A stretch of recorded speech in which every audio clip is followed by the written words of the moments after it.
कसरत नंबर 4। दोस्तों, शुरू करने से पहले चैनल को सब्सक्राइब कर लें। हना के मुन्ना से मेरे लिए गाली निकली जो बहन के ऊपर थी। मुझे बहुत अजीब सा लगा कि उससे कबल हमने ऐसी गालम गलूच कभी नहीं की थी, लेकिन होना के इस तरह कहने पर मुझे बहुत अजीब लगा और शद्दत एकदम बहुत बढ़ गई। होना जैसे बहुत दूर से दौड़ती आई हो। अब बताओ, मुझे गाली दोगी बदतमीज औरत? मैंने उसकी आंखों में झांकते हुए पूछा, जो दर्द के मारे भीग चुकी थीं। ये सवाल पूछते मेरा भी दिल कर रहा था कि वो जवाब हाँ में दे, लेकिन जाहिर है इसको ये तो नहीं बताया जा सकता था कि मुझे गाली पसंद आई है। इसने तेज सांसों में थोड़ा मुस्कुराते हुए कहा, तो इतना बेरहम क्यों हो रहे थे? अब सोच ने इस एहसास को बहुत अलग कर दिया था। एक अनोखा एहसास जिसके लिए लफ्ज कोई न थे। जमीर और दिल की कशमकश अलग थी, लेकिन वजूद को मिलने वाला सुकून और था। अपनी बीवी में अपनी ही बहन को महसूस करने का एक अजीब सा सुकून जिसमें निदामत भी थी और शर्मिंदगी भी। अपने अंदर एक तरह की शर्मिंदगी मुझे भी थी कि मैं ये क्या सोच रहा हूं। इंतहाई घटिया सोच मुझ में जाने क्यों आ रही है। अब की बार मैंने मुस्कुराते हुए कहा, जानी, यहां खुद ही सब्र करो। अम्मी इस वक्त तुम्हारी कोई मदद नहीं कर सकेंगी। होना मनहूस है। शर्म इंसान, कुछ तो शर्म करें जरा। साथ ही उसे कहा, जानी, अब तुमने ही अम्मी अम्मी लगा रखा है। मैं तुम्हें यही बता रहा कि यहां तुमने खुद ही सब्र करना है। इनका दूर तो चला गया। इसके चेहरे पर भी मुस्कुराहट और लुत्फ का अंदाज बनता गया, लेकिन मसनूई गुस्से से बोली, बहुत बदतमीज हो आप। कुछ भी बोल देते हो। मेरा सत्यानाश भी कर रहे हो, साथ बदतमीजियां भी करते हो। जानी, अब ये सब तुमसे ही करूंगा। न मेरी जान, तुम ही तो होना। हम तकरीबन रोज ही करते थे, लेकिन इस तरह की गुफ्तगू हमारे दरमियान पहली बार हो रही थी, और इस गुफ्तगू ने मेरे सुकून और लुत्फ को दुबाला कर दिया था। बहन की सोच का एक अफसूस अब कहीं पीछे रह गया था, और इस बातचीत ने हमें जहां फरी कर दिया था, वहां मुझे बहुत सुकून भी आ रहा था।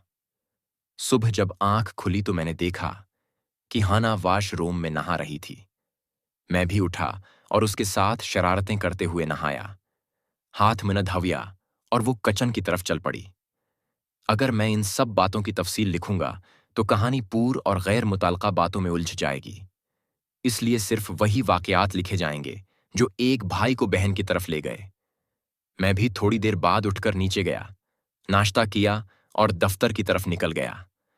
दफ्तर में काम करते वक्त का पता ही न चला, और फिर दफ्तर से छुट्टी करके मैं 2 बजे निकला और घर की तरफ रवाना हो गया। मैंने गेट खोला और अंदर दाखिल हो गया। हर घर के गेट में अब ये होता है कि छोटा गेट बाहर से खोलकर अंदर आ सकते हैं। बहुत घरों के गेट्स में ये एक उरसा तक सिस्टम रहा है। मैं गेट हमेशा आहिस्ता आवाज में खोलता था कि घर के बाकी लोग डिस्टर्ब ना हों, क्योंकि अम्मी अबू भी दोपहर को आराम करते थे और ये रोजमर्रा की रूटीन थी। मैंने आहिस्तगी से गेट खोला और घर में दाखिल हुआ और गेट को बंद करके घर की अंदरूनी तरफ बढ़ा। मेरा इरादा यही था कि खामोशी से ऊपर जाता हूं। जितनी देर में नहाऊंगा, होना खाना बना लेगी या गर्म कर लेगी। यही सोचता मैं लावंज से गुजर रहा था। अम्मी अबू के कमरे की तरफ देखा तो दरवाजा बंद था, जबकि फरवा के कमरे का दरवाजा थोड़ा सा खुला हुआ था, जो कि मामूल की बात थी। मैं फरवा के कमरे के बाहर से गुजर रहा था कि अंदर किसी चीज के गिरने की हल्की सी आवाज आई और मेरे बढ़ते कदम रख गए।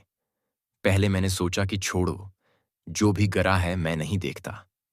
फिर ख्याल आया कि एक नजर देख लूं, कोई ऐसी चीज न गिरी हो जिससे कोई नुकसान का खतरा हो।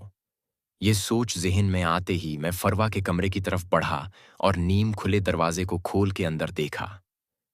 मेरा इरादा था कि जोर से बाववो की आवाज निकालूंगा और उसे डराऊंगा। इसलिए दरवाजा खोलते ही मैंने सांस रोककर बाववो की आवाज निकालने का मन बनाया, लेकिन दरवाजा खुलते ही जो मंजर सामने था, मेरा मना खुल्ले का खुला रह गया। मैंने शायद ये मंजर पहले भी कई बार देखा था, लेकिन उसमें मुझे तब कुछ अजीब या नया नहीं लगा था। लेकिन क्योंकि अब सोच बदल चुकी थी, तो ये नज़ारा भी मुझे बहुत असरअंगीज लगा। सामने पलंग पर फरवा करोट लिए लेटी थी और उसने हल्के पीले रंग की कमीज और सफ़ीद रंग की काटन की शलवार पहन रखी थी, और उसके पास पलंग के करीब एक किताब पड़ी हुई थी। शायद वो किताब गिरने की आवाज़ मुझे आई थी। इसकी वसीया वो अरीज ऐसी देख, मेरा मन्ना जो बावों की आवाज निकालने के लिए खुला था, खुला ही रह गया। मुझे एक सकता सा हो गया कि जो नजारा था शायद मेरी आंखें उसकी ताब न ला सकती थीं। इसके वजूद की इस अदा ने मेरे होश उड़ा दिए थे। मेरे खुद को लाख रोकने कोसने के बावजूद भी मेरी नजर वहां से नहीं हट रही थी। नजरों की उस कमेंगी के बाद मैं खुद को कोसते हुए कमरे में दाखिल हुआ और किताब को नीचे से उठाने लगा। मैंने झुककर किताब उठा ली और ऊपर उठते हुए मेरी नजर एक बार फिर सोई हुई बहन के वजूद पर पड़ी। इस बार क्योंकि मैं ज्यादा करीब से देख रहा था तो मुझे एहसास हुआ। मैं वहीं बैठता चला गया। मेरा गला खशक हो गया और सांस जैसे गले में अटक गई और आंखें बहन पर चिपक गईं। मैं टिकटकी बांधे फरवा को देखने लग गया कि उसकी किधर से शुरू हो रही है और उसकी बनावट क्या है। मैं दुनिया से बेखबर बहन को देखे जा रहा था कि अचानक मेरी नजर कमरे के खुले दरवाजे पर पड़ी। मैं तेजी से उठा और दरवाजे की तरफ बढ़ा कि खुले दरवाजे से अगर कोई मुझे देख लेगा तो क्या सोचेगा।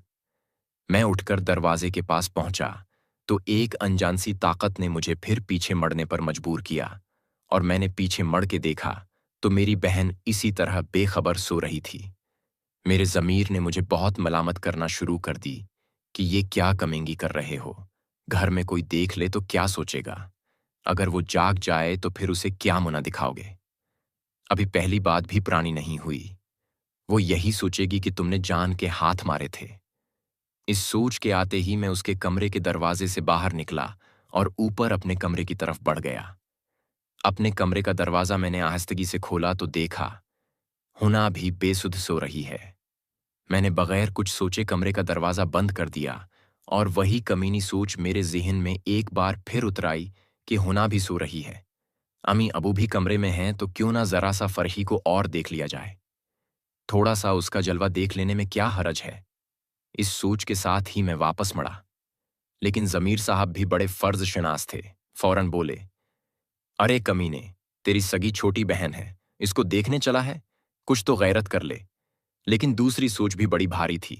फौरन से पहले जवाब आ गया, अच्छा, देखने से क्या फर्क पड़ जाएगा। मैंने कौन सा कुछ करना है बहन के साथ, सिर्फ देखनी है जरा पास बैठकर। फिर भी ये बहुत गलत बात है। जमीर ने एक बार फिर टोका, लेकिन जुनूनियत गालिब रही और मैं सीढ़ियां उतरकर नीचे आ गया। अपने ही घर में चोरों की तरह घूमना बहुत अजीब लग रहा था। मेरा चेहरा जल रहा था और हाथ पांव कांप रहे थे। मैंने खड़ा होकर जरा खुद को नॉर्मल किया और किचन की तरफ बढ़ गया। किचन में जाकर एक गिलास पानी पिया। इस दौरान भी मेरे दिल और दिमाग में कश्मकश जारी रही।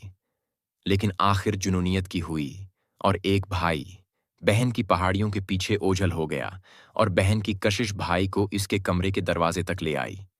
मैं भी तब तक खुद को ये समझा चुका था कि बस थोड़ी देर देखना है और कुछ भी नहीं, बस देख के मर जाना है। मैंने एक गहरी सांस ली और उसके कमरे में दाखिल हो कि दरवाजा बंद कर दिया। कमरे की खिड़की के सामने से पर्दे बंद हुए थे, जिसकी वजह से कमरे में तारीकी न थी। मैं दब्बे पांव चलता हुआ फरवा के पास पहुंचा तो वो इसी तरह करोट लिए हुए सो रही थी। मैंने झांक कर उसके चेहरे की तरफ देखा तो उसका उदास चेहरा बालों से ढांपा हुआ था। उसने एक हाथ अपने गाल के नीचे रखा हुआ था और दूसरा हाथ भी चेहरे के पास था। अब जमीर साहब मुकम्मल तौर पर चुप हो चुके थे। मैंने बड़ी बड़ी पहाड़ियों को अलग कर रहा था और खूबसूरती को नुमायां कर रहा था। इस हरकत पर जमीर ने मुझे एक बार फिर मलामत की कि अब इतने गर चुके हो कि सगी बहन देखकर पकड़े बैठे हो। इससे पहले कि जमीर साहब कुछ और कहते, एक सोच ने मुझे फिर पकड़ा कि बाद में शर्मंदा होते रहना। अभी देख लो अच्छे से, ये मौके बार बार नहीं मिला करते। मैंने भी उस आवाज की हां मैं हां मलाई और दायां हाथ आगे बढ़ा कि मेरे हाथ हल्के हल्के कांप रहे थे। गला खशक था, सांस तेज चल रही थी। इज्जत, गैरत, मोहब्बत, प्यार सब बेमानी हो चुका था। एक दरंदगी कमिंगी मुझ पर सवार हो चुकी थी। मैं कशिश में पूरी तरह खो चुका था और मुझे एहसास हुआ कि मेरी दोस्तों, अगली किस्त देखने के लिए चैनल को लाजमी सब्सक्राइब कर लें और साथ में बेल आइकन को भी दबा दें ताकि नई किस्त का नोटिफिकेशन आपको फौरन मिल जाए। दोस्तों, किसी भी किस्म की कहानियां या फिर ये कहानी कटंग के बगैर घर की या बाहर की मुकम्मल कहानियां खरीदने के लिए इस नंबर पर व्हाट्सएप पर राब्ता करें। हमारे पास लातादाद हर तरह की कहानियां, नॉवेल्स मौजूद हैं। आपको बहुत सी स्टोरीज बहुत अच्छे रेट में मिल जाएंगी।